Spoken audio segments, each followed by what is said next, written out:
First ever factory outlet Mukunda jewellery KPHP Kothapet Khammam Somajiguda Hanamkonda. నమస్తే సురేష్ బాబు గారు. కీర్తి గారు నమస్కారం అండి. మకర రాశి వారికి ఏప్రిల్ నెలలో ఎలా ఉంటుందో తెలుసుకుందామండి. మకర రాశి కనుక ఏప్రిల్ మనం చూస్తే ఎలా ఉంటుందంటే ఇది ఉత్తరాషాఢ 2, 3, 4 పాదాలు, శ్రవణం 1, 2, 3, 4 పాదాలు, ధనిష్ట 1, 2 పాదాలంతా మకర రాశి. మనం సూర్యుని యొక్క సంచారం కనుక చూసుకుంటే, గ్రహస్థితి కనుక చూసుకుంటే సూర్యుడు మేషరాశిలో, బుధ శుక్రుడు మీనరాశిలో, కుజుడు వచ్చేటప్పటికి కర్కాటక రాశిలో ఉన్నారండి. తర్వాత వీళ్ళకి రీసెంట్గా మనకి ఏలినాటి శని నుంచి కూడా కొంచెం ఉపశమనం వచ్చేసింది ఉగాది పండుగ తర్వాత. మనం ఓవరాల్గా ఎలా ఉంటుందంటే వీళ్ళు పేరు బలం చెప్పలేదు. కరెక్ట్. పేరు బలం కనుక మనం చూసుకుంటే వీళ్ళకి బో, జా, జీ, జూ, జే, జో, ఒత్తు, కా, గా, గి ఈ అక్షరాలు మొరాలస్ ఇదే సౌండ్తో ఉన్న వాళ్ళంతా మకర రాశి కింద వస్తారండి.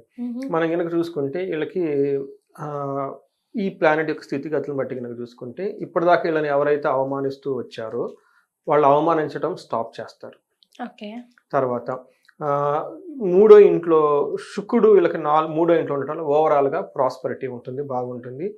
గురువు వల్ల వీళ్ళకి ఇంతకుముందు ధనం రావాల్సిన ధనం ఏమనంటే ఒక 10 days వీళ్ళకి ధన ప్రవాహం ఆగిపోతూ ఉంటుంది. మనకి వీళ్ళకి ఏడో ఇంట్లో కుజుడు ఉండడం వల్ల ఏమవుతుందంటే కొంచెం అలసట, హెల్త్ కాంప్లికేషన్స్ ఉండే అవకాశం ఎక్కువగా ఉంది. ఇవి యొక్క స్థితిని బట్టి మనం చూసుకుంటే సూర్యుడు వీళ్ళకి 4వ ఇంట్లో ఉన్నారండి. 4వ ఇంట్లో ఉండటం వల్ల 10th హౌస్ని చూస్తూ ఉంటారు. వీళ్ళకి మిక్స్డ్ రిజల్ట్, అంటే ప్రొఫెషనల్ మ్యాటర్స్లో చాలా బాగుంటుంది వీళ్ళకి. అయితే 4th హౌస్లో ఉండటం వల్ల ఏమవుతుందంటే ఇంటికి సంబంధించిన విషయాల్లో కొంచెం ప్రాబ్లమ్స్ క్రియేట్ అవుతాయి. అవి కూడా అంత పెద్ద ప్రాబ్లమ్స్ అయితే అనుకోకూడదు అనమాట. బట్ ఏముందుకంటే మన మహర్షులు ఏంటంటే అంత క్లేశ, లోన ఎక్కడో విచారం కలిగినట్టు ఉంటుంది. గృహ ఛిద్రం, ఇంట్లో ప్రాబ్లం, భయం. అందుకని ఎందుకంటే 4th హౌస్ సుఖస్థానం అనమాట. సుఖహాని, సుఖానికి ప్రాబ్లం అవుతుంది. తర్వాత సుఖహాని, మభోజనం, సరిగ్గా భోజనం చేయలేని పరిస్థితులు ఉంటుంది. ఎప్పుడైతే భోజనం చేయట్లేదో వాళ్ళ మీద క్రూర గ్రహాల యొక్క ఇంపాక్ట్ ఉంటుంది. అందుకని టయానికి భోజనం చేస్తే ఆ ఇంపాక్ట్ పోతుంది. తర్వాత ప్రయాణే విఘ్నమాభూతి, ప్రయాణాలు ఆటంకాలు ఉంటాయి. సో ఈ ప్రకారం వీళ్ళకి చూసుకుంటే సూర్యుడు చిన్న చిన్న ప్రాబ్లమ్స్ క్రియేట్ చేస్తున్న ప్రాబ్లంలో ట్రావెల్స్లో కొంచెం ఇబ్బంది పడటం, సౌఖ్యంగా ఏదైనా చక్కగా ఉంటుంది అట్లాంటి వాటిలో లేకుండా ఉండటం, అసౌకర్యానికి గురవ్వటము, తర్వాత ఇంట్లో ప్రాబ్లమ్స్ ఇవన్నీ క్రియేట్ చేస్తూ ఉంటాడు. బట్ ఓవరాల్గా కనుక చూసుకుంటే జాబ్లో చాలా పర్ఫెక్ట్గా డైనమిక్ వర్క్ చేస్తూ ఉంటారు 10వ దృష్టి ఉండటం వల్ల. అయితే కుజుడు 7వ ఇంట్లో ఉండి 10వ ఇంట్లో 2వ ఇంట్లో చూడటం వల్ల కొంచెం వీళ్ళకి ప్రొఫెషనల్ రిలేటెడ్ మ్యాటర్స్ లేదంటే పర్సనల్ విషయాల్లో కొంచెం ఇబ్బందులు పడే అవకాశం ఎక్కువగా ఉంటుంది. ఏ విషయాల్లో అంటే తర్వాత పుత్ర భాతృణం క్రోధస అని చెప్పారంటే ఏదైనా కనుక ఒక చెడు వార్త వినటము, లేదంటే పుత్రుడు ద్వారా కానీ బ్రదర్ల ద్వారా కొంచెం ఇబ్బందులు పడే అవకాశం ఎక్కువగా ఉంటుంది. 10వ ఇంట్లో దృష్టి ఉండటం వల్ల ఏమవుతుందంటే ప్రొఫెషనల్ రిలేటెడ్ మ్యాటర్స్లో ఎక్కువ తిరుగుతూ ఉండాల్సి వస్తుంది. వీళ్ళకి కొంచెం స్ట్రెస్ఫుల్గా గురే అవకాశం ఎక్కువగా ఉంది. 2వ ఇంట్లో ఉండటం వల్ల అగైన్ వీళ్ళకి దుర్మార్గుల సహవాసము, భయము, అధికారులతో అసంతృప్తి, కఠినంగా మాట్లాడే అవకాశాలు ఎక్కువగా కనిపిస్తున్నాయండి. ఓవరాల్గా కనుక చూసుకుంటే వీళ్ళకి ఒక తటస్థమైన మంత్రి, పెద్ద ఎక్కువగా ఏమీ ఉండదు అన్నట్లు మనం చెప్పుకోవాలన్నమాట. ఇబ్బంది పడే సిచ్యువేషన్ అయితే ఏమి ఉండదు. 3వ ఇంట్లో శుక్రుడు వీళ్ళకి అగైన్ మళ్ళీ మంచి యోగ్యతనిస్తూ ఉన్నాడు. శుక్రుడు వీళ్ళకి 9వ ఇంట్లో దృష్టి ఉండటం వల్ల వీళ్ళు చక్కగా ఆధ్యాత్మికంగా ఉండటం, ప్లేజర్స్ అన్నీ చక్కగా సౌఖ్యం, సుఖంగా, భోగంగా ఎంజాయ్ చేసినట్లు ఉండటం.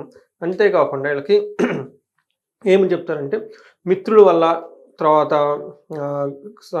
మంచి సపోర్ట్ వస్తుంది, గౌరవంగా ఉంటారు. మాటలు లేదని కనుక ఒక మాట మాట్లాడితే వీళ్ళ మాటకు బాగా విలువ ఉంటుంది. ధనము, గౌరవము చాలా చక్కగా ఉంటాయి. ఇవి మనకి శుక్రుడు వీళ్ళకి 3వ స్థానం వల్ల ఉండే బెనిఫిట్స్ అని మనం చెప్పుకోవాలండి. రైట్.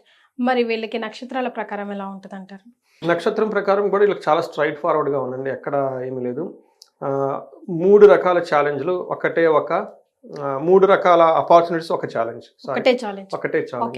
ఫస్ట్ అపార్చునిటీస్ అంటే వీళ్ళు ఏ పని చేసినా సక్సెస్, పటాపటా కొట్టుకుని వెళ్ళిపోతూ ఉంటారు. రెండోది ప్రతి చోట వీళ్ళకి ధనలాభమే చూపిస్తుంటుంది. తర్వాత ఈ ధనలాభం కూడా 2 గ్రహాలు విశేషంగా, ఒకటి శుక్రుడు వల్ల ధనలాభం ఉంది, తర్వాత బుధుని వల్ల కూడా ధనలాభం ఉంది, అంటే వ్యాపారస్తులు వాళ్ళందరూ కాబట్టి. అయితే ఒక డ్రాబ్యాక్, అది కూడా ధనం రిలేటెడ్. అదేమంటే ధనహీనత. ఏప్రిల్ తర్వాత ఎక్కువగా అవుట్ఫ్లో వెళ్ళిపోతుంటుంది. పాపం ఇప్పుడే మకర రాశి వాళ్ళు కొంచెం కొత్త అపార్చునిటీస్ వచ్చేసి ఇప్పటిదాకా వాళ్ళు ఉగ్గు పట్టుకొని ఉంటారు, ఇది కొనుక్కున్నా అది కొనుక్కున్నా, డబ్బులు లేవు అని. ఇప్పుడు సడన్గా డబ్బులు వచ్చేటప్పటికి కొంతానికి షాపింగ్లకి వెళ్ళిపోతూ ఉంటారు అనమాట. కారు కొన్నాము, అప్పటిదాకా ఉన్న కారుతో మేనేజ్ చేసుకుని ఆ కారుకి పెట్రోల్ లేని వాళ్ళు ఇప్పుడు కొత్త కారు కొనేయాలని చూస్తుంటారు. అందులో నాకు కూడా ఫీలింగ్స్ అలా వచ్చేస్తున్నాయి. హ్యాపీ చాప్స్ అండి, ఎప్పుడు అక్కడే ఉండిపోతామా ఏంటి, ముందడుగు వేయాలి కదా. నిన్న మొన్న దాకా పెట్రోల్ లేదు, ఇప్పుడు సడన్ కొత్త కారు కొంటాం, షోరూమ్కి వెళ్ళేసి ఈ కారు బాగుంది, ఈ కారు బాగుంది. కానీ ఎక్కువగా ప్రతి ఒక్కరికి ఒక రోజు వస్తుంది కదా, ఇప్పుడు మకర రాశి వాళ్ళకి రాస్తున్నారు. ఇట్లానే వీళ్ళకి ఓవరాల్ గా బాగుందండి. ఉత్తరాషాఢ నక్షత్రం వాళ్ళు స్త్రీల వల్ల ఇబ్బందికి వచ్చే అవకాశం ఎక్కువగా, అంటే వాళ్ళ ఇంట్లో మదర్ కానీ సిస్టర్ కానీ లేదంటే వైఫ్ ఎవరైనా ఉంటే వాళ్ళకి ఏదైనా ప్రాబ్లం జరిగి వీళ్ళు ఇబ్బంది పడతారు. అట్లానే స్త్రీలు ఎవరైనా ఉంటే పురుషులు వాళ్ళకి సంబంధించిన పిల్లలు కానీ ఎవరైనా ఉంటే వాళ్ళకి ఇబ్బంది పడుతూ ఉంటారు. మన జనరల్గా స్త్రీ అనగానే ఎక్కడికో మైండ్ పోతుంటారు. అది ఎలా వచ్చింది నాకు ఐడియా లేదు.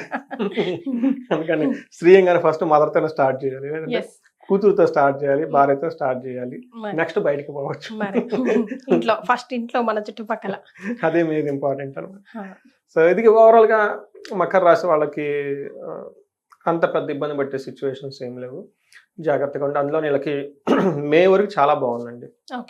ఏప్రిల్ మే వీళ్ళకి లైఫ్లో మంచి మంచి క్రిటికల్ డెసిషన్ తీసుకుంటే వర్కౌట్ అవుతుందండి, మంచి ప్లాన్ చేస్తే. ఎందుకంటే ఈ 2 months ఉన్నంత ప్లానెట్ స్ట్రాంగ్ ఇంకెక్కడా లేదండి వాళ్ళకి. అందుకని టైం వేస్ట్ చేయకుండా April month, May month up to May 14th 15th వరకు ఈ 2 months, ఈ 45 days వీళ్ళకి చాలా క్రూషియల్ ఈ లైఫ్లో అండి. చక్కగా ఈ టైంలో ఆధ్యాత్మికంగా వెళ్ళటం, ఆశ్రమాల తిరగటం, గుళ్ళు తిరగటం, ఇవన్నీ తీర్థయాత్రలు చేసుకొని మంచి మంచి ప్లానింగ్ డౌన్ టు లైన్ ఏం చేస్తే బాగుంటుంది, డీలింగ్స్ పెట్టుకోవటం, లాంగ్ రన్ ఆబ్జెక్ట్స్ పెట్టుకోవటం, ఇవన్నీ పెట్టుకుంటే చాలా చక్కగా ఉంటుందండి. ఒక న్యూ షిఫ్ట్ అయితే వీళ్ళకి రాబోతూ ఉందండి లైఫ్లో. సో ఆ న్యూ షిఫ్ట్ ని వీళ్ళు గ్రాస్ప్ చేసుకోవాలంటే ఎలాంటి రెమెడీస్ సూచిస్తారండి? యాక్చువల్లీ ఇది నా పర్సనల్ ఎక్స్పీరియన్స్ కూడా.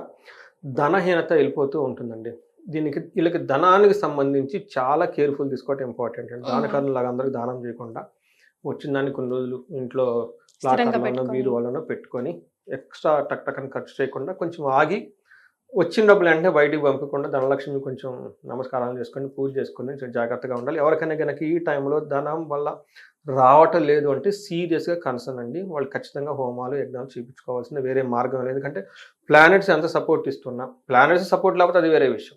నిన్న మొన్న దాకా అష్టమశని అన్నారు, ఏలినాటి శని అదంతా అన్నారు, అదంతా అయిపోయింది కదా. ఇప్పుడు వీళ్ళకి మంచి ట్రెండ్ ఉంది కాబట్టి ఈ టైంలో చక్కగా వీళ్ళు ఎవరైనా కనుక ధనానికి విపరీతంగా ఖర్చు కాకుండా కుబేరు పాశుపత అభిషేకం చేయించుకుంటే at least something with related to money కనుక ఏదైనా కనుక పూజ చేసుకుంటే ధన ప్రవాహం వస్తుందండి. ఒక్కడ కనుక చేస్తే సరిపోతుందండి. ఇంకేదైనా కనుక ప్రాబ్లం ఎవరికైనా ఫేస్ చేస్తుంటే ఒక్కసారి చండీ హోమం ఇంట్లో చేయించుకుంటే బాగుంటుందండి. బ్రాహ్మణ ఘోష చేస్తారు, వేద ఘోష, వేద ఆశీర్వాదం, అంటే మొత్తం అందులో చేసేస్తారు కాబట్టి బాగుంటుందండి. అంటే కొత్త లైఫ్కి మళ్ళీ స్టార్ట్ చేసే ముందు ఒక పాజిటివ్ ఎనర్జీ ఇన్వోక్ చేసుకుని ఇంట్లో స్టార్ట్ చేస్తే బాగుంటుంది. రైట్. సో మొత్తం మీద మకర రాశి వారికి అయితే చాలా అద్భుతంగా ఉంది ఏప్రిల్ మంత్లో అని తెలియజేశారు. ధన్యవాదాలు.